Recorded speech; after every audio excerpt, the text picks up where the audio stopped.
আসসালামু আলাইকুম ভিউয়ার্স।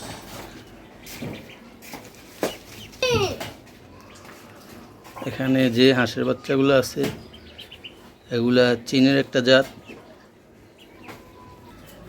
এগুলাকে বলা হয় বেজিং হাঁস।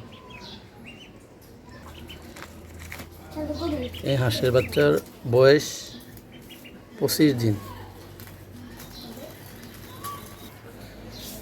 4 দিন বয়সে আমি কিনছি বাচ্চাগুলো। এই বাচ্চাগুলোকে খাবার হিসেবে আমি দিচ্ছি ব্রয়লার ফিড,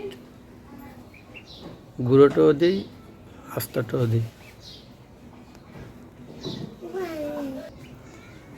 আরও কিছুদিন পর ফিড আর ভুসি মিক্সার করে খাওয়ানো হইব এগুলোকে।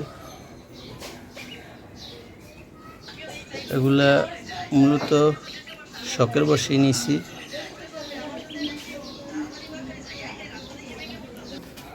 আপনারাও চাইলে এরকম হাঁসের বাচ্চা পালতে পারেন।